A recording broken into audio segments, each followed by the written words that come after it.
بسم اللہ الرحمن الرحیم۔ السلام علیکم۔ بہت بہت شکریہ میرے پاکستانی بہن بھائیوں کہ آپ لوگوں نے اس دفعہ پھر مجھے مفید مشورے بھیجے۔ میں آج صرف آپ سے بات کرنا چاہتا ہوں، اپنے پاکستانی بہن بھائیوں سے، کیونکہ میں جانتا ہوں اور میں جان چکا ہوں کہ جھوٹا، باطل اور منافق شخص میرا سامنا کرنے سے ڈر چکا ہے۔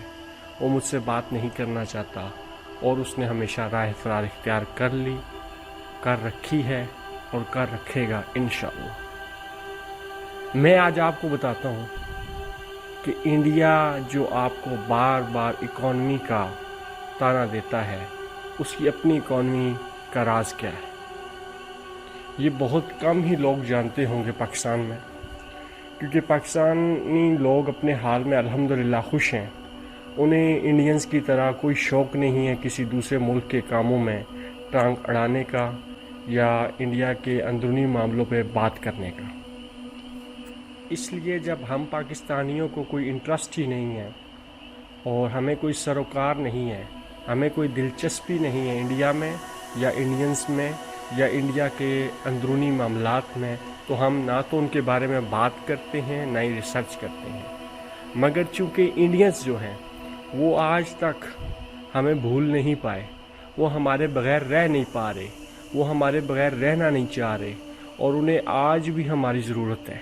اس لیے وہ ہمیشہ سے ہمیں فالو کرتے آئے ہیں، ہمارے معاملات پر بات کرتے آئے ہیں، ہمارے معاملات پر بات کرتے رہیں گے، ہمیں جانچتے رہے ہیں، ہمیں جانچتے رہیں گے، ہمیں کاپی کرتے رہیں، ہمیں کاپی کرتے رہیں گے۔ اور سب سے بڑی بات جو ہے کہ ان کی اکانومی کا راز کیا ہے، آخرکار انڈیا کیسے اپنی اکانومی کو بہتر کر پایا ہے، کیسے؟ تو یہاں ایک سمجھنے کی بات ہے، انڈیا نے اپنی اکانومی میں اگر بہتر کی تو اپنے دشمن کے نام پر، دشمن یعنی پاکستانی۔ اب بظاہر تو وہ ہمیں اپنا دشمن کہتا ہے، یہ الگ بات ہے کہ وہ ہمیں اپنا دشمن نہیں مانتا۔ وہ یہ چاہتا ہے کہ کسی نہ کسی طرح پاکستانی ان سے واپس مل جائیں، پاکستانی انہیں واپس جو ہے وہ مقام دینا شروع کر جائیں، کیونکہ اسے بھی جو پتہ ہے جو پاک سرزمین ہے وہ ہندوستان کی بہت بڑی زمین ہونے سے بھی بہتر ہے۔ وہ بیشک ہندوستان کے رقبے کے لحاظ سے بہت کم ہے، لیکن بڑی زرخیز ہے اور بڑی معدنیات ہے اور بہت زیادہ جو ہے خزانوں والی مٹی ہے۔ اب ہندوستان کی اکانومی کا جو راز ہے وہ یہ ہے کہ ہندوستان پیسہ کماتا ہے صرف 3 چیزوں سے۔ پہلی چیز اس کی ہے فلم انڈسٹری، دوسری چیز ہے کھیل، اور تیسری چیز ہے اس کی فوج، جس سے وہ پیسہ کماتا ہے۔ اب یہاں آپ کو سمجھنے کی ضرورت ہے کہ ہندوستان پیسہ کیسے کماتا ہے۔ بظاہر وہ ہمیں کہتا ہے کہ ہمیں پاکستان سے نفرت ہے، لیکن آپ ان کی ہسٹری پڑھ لیں 47 سے لے کر آج تک کی، ان کی جتنی بھی ہسٹری ہے، انہوں نے پیسہ بھی صرف پاکستان کے نام پر ہی بنایا ہے۔ فلم انڈسٹری سے انہوں نے کیسا پیسہ بنایا ہمارے نام پر؟ انہوں نے شدھ ہندی میں کوئی فلم نہیں بنائی، کیونکہ وہ جانتے ہیں کہ 80 کروڑ عوام تو ٹوائلٹ کی فیسلٹی نہیں رکھتی گھروں میں، 2 ٹائم کے کھانے کے پیسے نہیں ان کے پاس، پہننے کو کپڑا نہیں ہے، تو وہ فلمیں کہاں سے دیکھیں گے؟ اور وہ یہ بھی جانتے ہیں کہ پاکستانی لوگ تو الحمدللہ 25 کروڑ ہیں، 22 کروڑ ہیں یا 20 کروڑ ہیں، وہ بڑی خوشحال زندگی گزار رہے ہیں، اور ہر گھر میں الحمدللہ کھانے کے لیے بھی وافر مقدار میں ہر چیز موجود ہے، پہننے کو کپڑا بھی ہے، اور دیکھنے کو فلمیں بھی ہیں۔ اس لیے انہوں نے اپنی فلمیں جو ہیں، کہنے کو ہندی سینما نام رکھا، لیکن فلمیں اردو میں بنائیں، اور یہاں سے انہوں نے آپ کی زبان کو چرایا اور پاکستان اور بنگلہ دیش سے بھی بزنس کیا، اور اتنا بزنس کیا جتنا اسے خود ہندوستان میں نہیں ملا۔ ان کی فلمیں اتنی پاکستان اور بنگلہ دیش میں دیکھی جاتی رہیں جتنی خود ہندوستان میں کوئی نہیں دیکھتا۔ اب یہ بات ہندوستانی بھی اچھی طرح جانتے ہیں کہ وہ اگر ہندی میں فلمیں بنانے شروع کر دیں یا ایوارڈ شوز شروع کر دیں تو انہیں کسی قسم کا کوئی بھی بزنس نہیں آنا. اس لیے انہوں نے اردو زبان کو چوز کیا اور اردو زبان ہی رکھی. آپ دنیا کا سب سے بڑا جو بقول ان کے جو کامیڈی شو ہے کپل شرما شو وہ بھی دیکھ لیں تو وہ بھی شدھ اردو میں ہے، شدھ ہندی میں نہیں ہے، کیونکہ وہ کر ہی نہیں سکتے. اور یہ دنیا کی واحد ریاست ہے، مجھے ہنسی آ رہی ہے اس ریاست پر، دہشت گرد ریاست پر، کہ یہ جب ایک دوسرے صوبوں سے آ کر اگر آپس میں بات کرنا چاہتے ہیں تو بھی یہ اردو زبان میں بات کرتے ہیں، یہ ہندی میں بات نہیں کر پاتے. یہ ایک دوسرے صوبوں کی جب زبان نہیں بول پاتے تو یہ اردو میں ایک دوسرے سے بات کر کے اپنا جو اظہار رائے کرتے ہیں.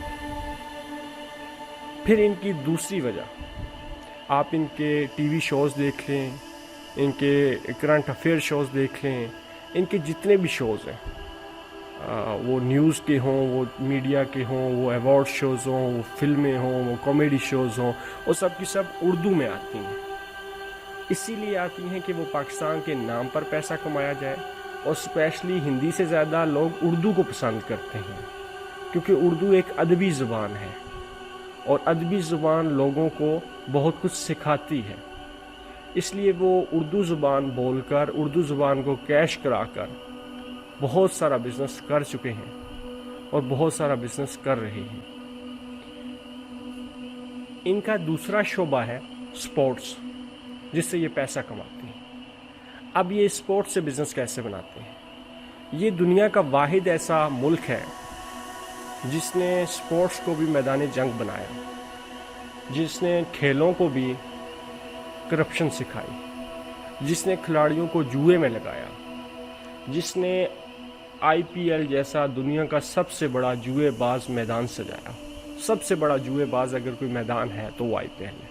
میں اس پہ زیادہ بات اس لیے نہیں کرنا چاہوں گا کیونکہ پاکستانی آئی پی ایل میں کوئی انٹرسٹ نہیں رکھتے، اور اگر وہ انٹرسٹ نہیں رکھتے ہیں تو نہ تو انہیں دیکھنے کا شوق ہوگا اور نہ ہی اس چیز کو کوئی جانچنے کا شوق ہوگا. ان کی تیسری بڑی جو چیز ہے جس سے یہ بزنس کماتے ہیں، بزنس اکٹھا کرتے ہیں، وہ ہے ان کی فوج. اور یہ بڑا دلچسپ منظر ہوگا آپ کے لیے، اگر آپ اس کو ریسرچ کرنا چاہیں تو یہ بڑا دلچسپ ٹاپک ہے آپ کے لیے. دلچسپ اس لیے ہے کہ آپ کو جان کر بڑی حیرت ہوگی کہ ہندوستانی اپنی فوج کے نام پہ بزنس کیسے کرتے ہیں، اور ہندوستانی فوج جو ہے وہ سیاسی لیڈروں کے نام پہ بزنس کیسے کرتی ہے. اب فار ایگزامپل، مثال کے طور پر، جب ہندوستانی فوج کو پیسہ چاہیے ہوتا ہے تو وہ اپنے سیاسی لیڈروں کو کہتے ہیں کہ ہمیں ہمارا بجٹ بڑھایا جائے، جس طرح کہ دیکھیں پاکستانی فوج کا بجٹ ہے. تو وہ مثال دیتے ہیں اپنی سیاسی لیڈران کو پاکستان آرمی کی، تو انہیں بھی ہڈی مل جاتی ہے. یا پھر وہ کہیں نہ کہیں دہشت گردی کروا دیتے ہیں. ہمارے 50 سپاہی مر گئے مقبوضہ کشمیر میں، ہمارے 100 سپاہی فلاں جگہ مر گئے. کیا وجہ ہے جی؟ ہمارے پاس سامان نہیں تھا. جیسا کہ ابھی آپ نے سنا کہ 27 فروری کو پاکستان سے مار کھانے کے بعد انہوں نے کہا جی رافیل ہوتے تو یہ نہ حال ہوتا، پھر رافیل مل گئے. اسی طرح وہ اپنا بزنس جو ہے بنانے کے لیے وہ پاکستان آرمی کا نام لیتے ہیں، یا اپنے فوجی کہیں بپن راوت مروا دیتا ہے اور سیاسی لیڈروں سے پیسہ بٹور لیتا ہے. اگر سیاسی لیڈروں کو فوج سے کچھ مدد چاہیے ہوتی ہے، یا بزنس چاہیے ہوتا ہے، یا ووٹ چاہیے ہوتے ہیں، جیسے کہ مودی نے 2 دفعہ ووٹ لیے، تو وہ پاکستان کو سبق سکھانے کی بات کرتا ہے. اب پاکستان کو سبق سکھانے کے بہانے وہ بہت سارے وعدے کر دیتا ہے جو بعد میں ایک بھی پورا نہیں کر پاتا. یعنی وہ سارے وعدے جھوٹے ہوتے ہیں، ان میں سے کوئی ایک وعدہ بھی وہ خود اپنی زبان سے کہا ہوا وعدہ بھی پورا نہیں کرتا. اس کی کابینہ تو دور، اس کے وزراء تو دور، اپنے کیے ہوئے وعدے وہ نہ تو یاد رکھتا ہے نہ پورے کرتا ہے. آپ اس کے ہزاروں لیکچرز اٹھا لیں، الیکشن سے پہلے، 2013 سے پہلے، 2018 سے پہلے. کبھی وہ داؤد ابراہیم کی بات کرتا ہے، کبھی وہ پاکستان کو سبق سکھانے کی بات کرتا ہے، کبھی وہ آتنک کی بات کرتا ہے، لیکن الیکشن جیتنے کے فوراً بعد وہ صرف آتنک پہ کام کرتا ہے، باقی چیزیں بھول جاتا ہے۔ اب لازمی بات ہے جب وہ آتنک پہ کام کرے گا، دنیا میں دہشت گردی پھیلائے گا، تو بزنس تو اسے ملے گا۔ اس جیسے کئی ایسے بزنس مین ہیں جو صرف اور صرف دہشت گرد ہیں، جو دہشت گردی پہ پیسہ لگاتے ہیں۔ لازمی بات ہے وہ پاکستان میں دہشت گردی کرائے گا، پاکستان میں فساد کروائے گا، تو اسے پیسہ ملے گا۔ لازمی سی بات ہے وہ بڑھ کے مارے گا، وہ دھمکیاں دے گا، میں یہ کر دوں گا، میں وہ کر دوں گا، جو کہ وہ کچھ بھی نہیں کر سکتا۔ جو شخص اپنی فیملی کو نہیں سنبھال سکتا، وہ کسی اور کو کیا سنبھالے گا؟ مگر اس کو ان باتوں سے، وہ بڑا خوب کہاوت ہے، بڑی خوب بات ہے کہ ہر انسان کے حصے میں کچھ نہ کچھ بے وقوف ضرور آتے ہیں۔ تو ہندوستانی عوام کے حصے میں مودی جیسا بے وقوف ہے، اور مودی کے حصے میں ہندوستانی عوام جیسے بے وقوف ہیں۔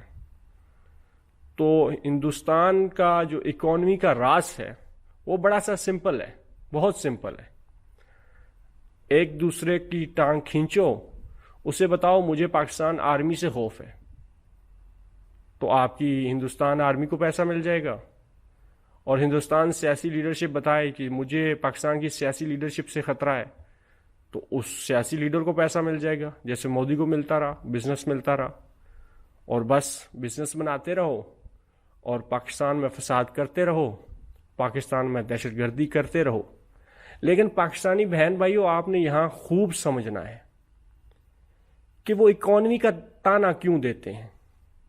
وہ تانا اس لیے دیتے ہیں کہ آپ کے نام پہ کمایا ہوا پیسہ ان سے ہضم نہیں ہو رہا۔ ان کی چادر اتنی بڑی نہیں تھی جتنی بڑی انہیں جگہ مل گئی، اب وہ ان سے سنبھالی نہیں جا رہی، اور جب سنبھالی نہیں جا رہی تو وہ کبھی ادھر ہاتھ پھیلا رہے ہیں، کبھی ادھر پاؤں پھیلا رہے ہیں، جو کہ یا تو چادر پھٹنے کا ٹائم آ گیا ہے، یا ہاتھ یا بازو ٹوٹنے کا ٹائم آ گیا ہے۔ آپ ان کی اکانومی پہ ریسرچ کریں، ان کے جتنے یوٹیوب چینلز ہیں، باقاعدہ طور پر ان پہ بات کریں، باقاعدہ طور پر جواب دیں، اور باقاعدہ طور پر ان کو جھوٹا ثابت کریں۔ شکریہ۔